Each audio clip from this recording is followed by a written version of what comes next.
Hi everybody, my name is John and I'm an alcoholic. Hi, John. And as was mentioned, I am also one half of a musical sex comedy duo called The Wet Spots. And we have been touring all over the world for several years, playing places like comedy clubs and burlesque clubs, and also kind of like kink clubs and swinger clubs and BDSM type clubs. And around 2006, like a lot of people in the entertainment industry, our partying was kind of getting really out of control. And so I'll tell you what that looked like, because a couple of events happened right here in San Francisco that made me realize it was really time to pack it in with the alcohol and the drugs. One was Bastille Day, 2006. We get hired to play this Bastille Day party, and it's lots of fun. And then after the party, I drink way too much absinthe and wander off into this back room and make out with this chubby Chinese guy. Which was fine, except wasn't really something that I was expecting to be doing. And I woke up the next day going, oh man, I feel so rotten, I'm not gonna do that again. And then the very next night, we went and played another show at a place called Kinky Salon, which is quite close to here. And the show went well, and I wound up taking way too much ecstasy after the show and wandering off into the womb of this giant pink fuzzy Muppet and getting my face and my tongue all up into this thing that seemed to be a cross between a vagina and a disco ball. And the next day they told me it was actually the Pink Fun for Makeout room in Kinky Salon, and it was not a vagina crossed with a disco ball. It was this woman who had these really, really finely polished metal cuffs all up and down her labia, and it wasn't 3 hours, it was 30 seconds. So shortly after that, I decided, okay, you know what, I'm done. I gotta pack it in, gotta pack in the partying. And really miraculously, Cass decided she was gonna do the same thing. The thing about if you've been leaning on alcohol for a while to kind of get you through awkward social situations or difficult emotions, what happens when you stop drinking is that you kind of go back to the emotional age that you were when you started leaning on alcohol for getting you through awkward social situations and difficult emotions. So for me, that was grade 8. I was 14. This woman wouldn't dance with me to Stairway to Heaven, so I went out into the school parking lot and got shit-faced. And I've been kind of going on that way ever since. So it's late 2006, and I am back to being 14 years old. And so the Wet Spots have been performing in a lot of these kind of dark, sweaty, underground, kinky kind of spaces. And what I discover when I quit drinking is that when I'm not buzzed, I am scared shitless of dark, sweaty, underground, overcrowded, kinky spaces. Nonetheless, we have been contracted to play one on New Year's Eve 2006. It's this club on the East Coast, and the reason why we've been hired to do this is 2006 we released this video to YouTube for this song called Do You Take It in the Ass? And it was... Thank you. It was the first year that YouTube was really out and doing its thing, and we got like 750,000 hits, which was totally unheard of for YouTube at the time. So for a very short window of time to a very small number of very kinky people, we all of a sudden became rock stars. And so we got hired to play this New Year's Eve event, and we are driving up to this event, and we're late because we have a hard time finding it, and we finally discover where it is. It turns out that it's not really a club, but a house. It's a big mansion, and there's a guy in a latex Batman suit on the front porch smoking a bong, and he's like, this is probably the place. And so we pull up, and he says, oh, you're the Wet Spots, come on in, I'm going to take you up to your dressing room. And he leads us into the house through this kitchen where this woman in a Value Village maid outfit is sucking off the Incredible Hulk. And he takes us up to our dressing room, which turns out to be the bedroom, the master bedroom of this mansion. And I want to kind of set the scene for you of this room.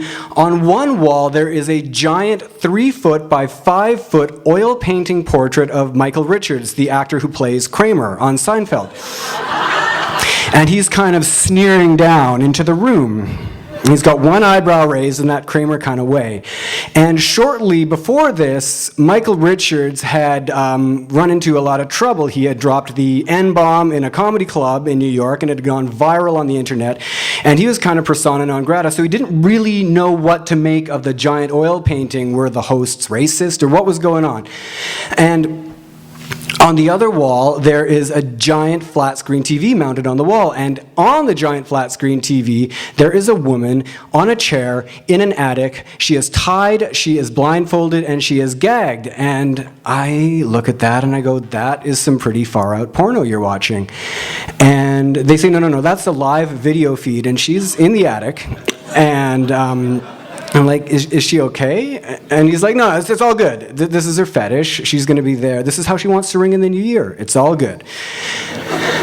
And the room was filled with people, and that was not something we were expecting. We were expecting to have a private dressing room, but there's all these people getting dressed for this event, and I kind of wanted the private space, partly because I get really freaked out by people now that I'm back in grade 8 and 14 years old, and I get freaked out by parties, and the other reason is because Cass and I, we have driven here to this party directly from Christmas at Cass's folks' place, and they have sent us on our way with this giant fucking bag of Lindor chocolates. You know, like the ones that look like marbles and they're just filled with that fucking sweet syrup.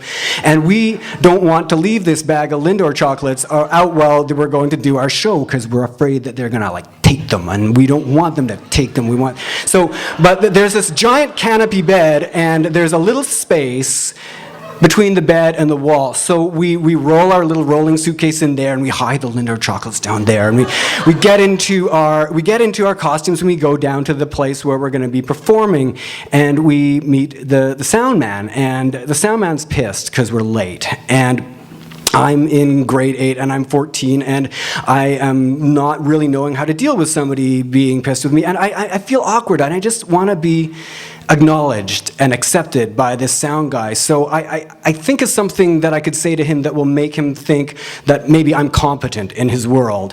And so I say to him, yeah, could you use SM58 microphone or equivalent on the vocal, please? And bump up the high mid-range around the 2 kilohertz range for the performance tonight. And he says, yeah, I'll see what I can do. And the space is starting to fill up with a bunch of kinky people. And some of you may not know this, but actually people in the kink community are often themselves somewhat socially awkward. I'm seeing before me like a bunch of guys with their goatees and their ponytails and their trench coats, and they're that kind of person where it's like, in my normal life I'm a mild-mannered IT person, but here I am Lord Seth from accounting, and you shall know my name, and so because we become these kind of pervy rock stars to these people, they just want to be acknowledged by me, I guess. And so they want to say something to me that's going to indicate that they are competent in things that I care about. And so what they start saying to me is things like, yeah, could you lend me a surgical needle because I intend to do some heavy blood play over here? Or, this is Rosalie, she is my slave. You may put 2 dildos in her ass. And I'm having a hard time dealing with this, and I'm feeling really anxious and really awkward, and that I really want to have a drink, because one thing I've discovered in the last couple of months is that I'm actually, when I'm not high, I'm not that kinky. I'm really slutty, but I'm not that kinky. Okay, I'm kind of kinky. Like, I'm tie me to the bedposts and fuck my ass with a strap-on kinky, but I am not pierce my nipple with a surgical needle and then plug it into a car battery kinky. And I know these distinctions are kind of meaningless to many of you, but I cling to them, okay? So, anyways, The good news is the sound mind's like, hey, we're past time. Can you get the show going? And we get into the show. And the show is good because we've been playing it for years, and it's funny, and it feels like my safe space, and I start to relax, and people come in and sit down, and they start watching, and they start singing along. And there's even people who are actually, they've got their slaves bent over the, whatever you call those things that you bend people over when you're spanking them. And that's kind of cool, too, because they kind of get in time with the music, and it's like they're adding a drum beat to our songs. And that's super cool, except that they get really into what they're doing and they don't realize when the song is over, so the beat keeps kind of going. We're like, ta-da! It's kind of like, you know, when you go to a punk rock bar and the drummer's so fucking out of it that he's still playing when the song's over, and you're like... And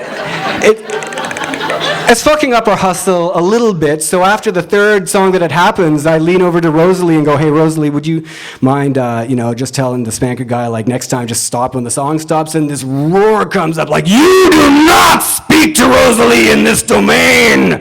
She is the slave, and I am Lord Seth from accounting! And this is my +5 flogger, and you do not speak to her, you speak to me! And I'm like, okay. There's an etiquette here that I've clearly breached, and I am feeling, kind of sheepish at this point. And so I say to Lord Seth, listen, I really apologize, you're right. Let me dedicate this next song to you. It's one we've just written. It's a holiday number called Fist Me This Christmas. And quick as a flash, Lord Seth reaches into his pocket and throws this white glove at me, and I think it's like one of those French, like, I challenge you to duel, and it lands on me, and I realize he's actually thrown me a latex glove, which, I immediately put on, and it's like, now we're going to play Fist Me This Christmas, and it's funny because there's a latex glove. And anyways, we get into the song, and we continue with the song, and it goes well, and the rest of the set is going well, and then it is time to count down the new year. And we had sort of forgotten, oh yeah, the entertainers are expected to count down, so it's like 3, 2, 1, Happy New Year! And everyone just pushes in on us because the show is over, and they want to celebrate, and they want to be thanking us, and it's like face, champagne flute, like, here, drink, it is the new year. And we are being like carried by this sea of like kinkster faces from the stage over to the desk where we're supposed to sign CDs.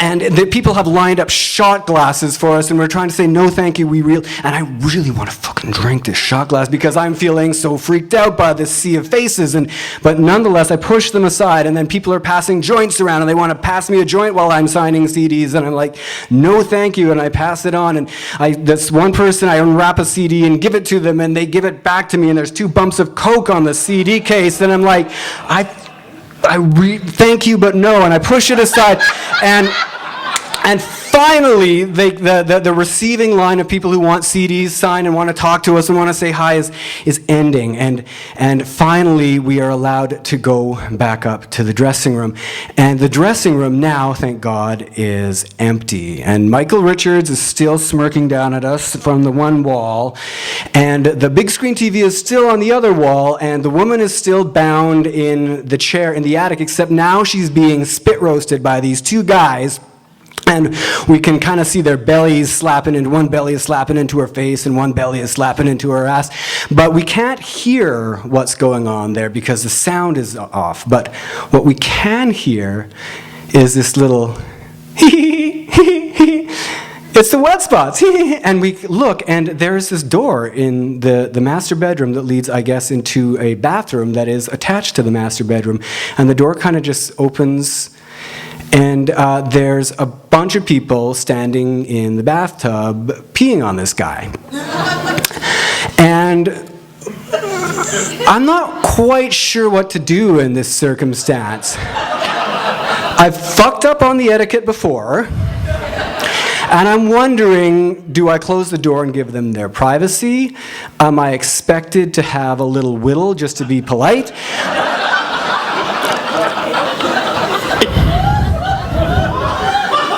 What we decide to do is we decide to go and hide in that little space between the bed and the wall, and we're kind of like looking, have they left yet? No, they're still there, and we're down again. And we're having this huddle down there, and Cass is like, John, I'm still totally sex positive. I love these people. I'm very happy that they have found one another. I need to get the fuck out of here now.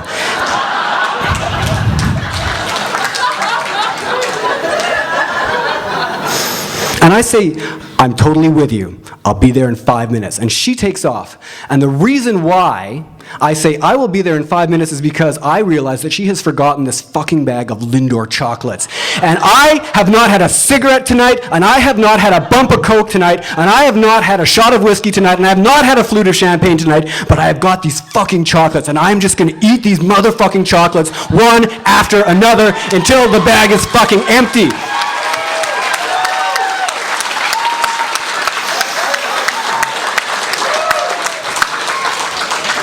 And I tear open the bag, and I am like, they are half melted because they've been by this space heater, and I don't give a fuck. I don't even take off the latex glove. I'm just like taking them, I'm pushing them in my mouth. Half of them are missing my mouth. I am just like, I am into that bag, and it's getting lower and lower, and I'm gonna have a stomach ache, and I don't give a fuck because this is what I have left for pleasure now in the world, apparently. And there are 2 chocolates left in the bag. When somebody behind me says, dude, would you sign my cock?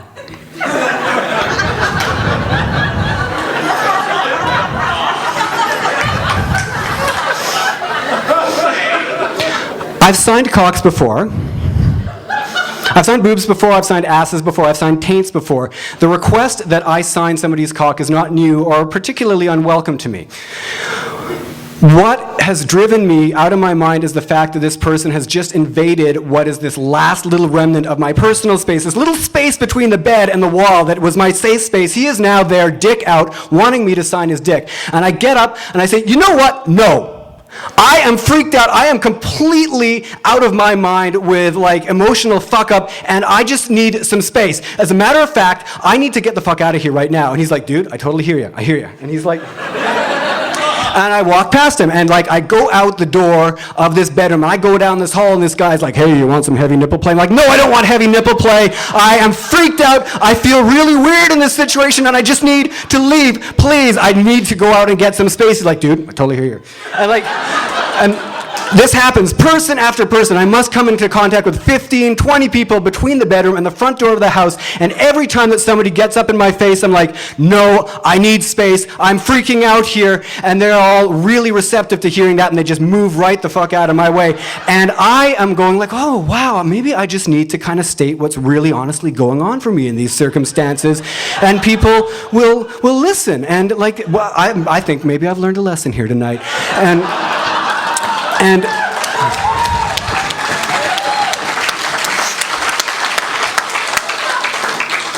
And I go out and I sit down in the driver's seat of the car, and Cass is in the passenger seat, and I look in the rearview mirror, and I realize that on my journey from the bedroom to the car, I have been gesticulating wildly at people with a hand in a latex glove, covered with this gooey brown substance that is flicking things here and there. This gooey brown substance is also all over my face and down the front of my shirt.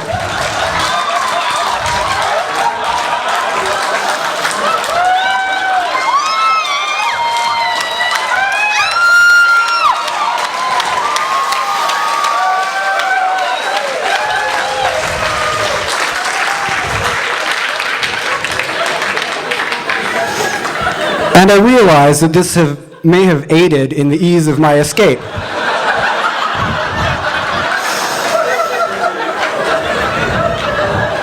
And I look at Cass, and she looks at me,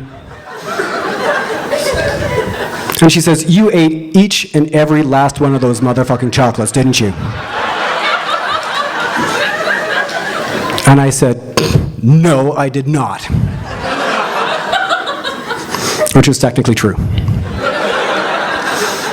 And we drove away, and on the way back to our hotel room, we had this conversation, and Cass said to me, you know, John, I think we might need to put this act away. We might need to, like, just pack it in, because I love what we do, and I I love that we get to sing about great sex, and I love that people get fed by what we do, but I don't know if I can keep playing in these spaces. It's not even that I don't like the people, but I just get so freaked out. I'm afraid I'm gonna wind up falling off the wagon.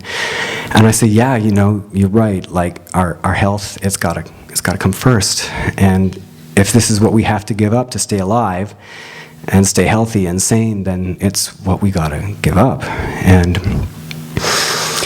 we get back to the hotel room, and there's 2 emails on our computer, and the first is another invitation to come and sing our kinky, fun songs about sex.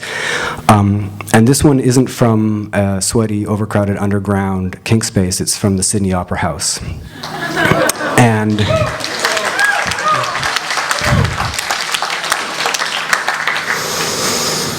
then there's another email from somebody from San Francisco who says, hey, here you guys quit drinking and using drugs.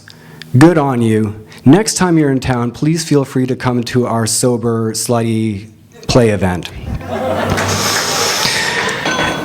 So when you quit drinking, they tell you you're going to have to learn to do a bunch of stuff without booze that you used to do with booze. Like you're going to have to learn how to lean in and make that first kiss without alcohol. You're going to have to learn how to deal with your mother or your father dying without alcohol. You're going to have to learn how to deal with promotions, getting fired, all that shit without alcohol. It's rare they tell you that you're going to have to learn how to navigate an orgy without alcohol. But it is 7 years later, this September 29th, and I'm here to tell you that it is absolutely possible. So thanks, everyone. Have a great night.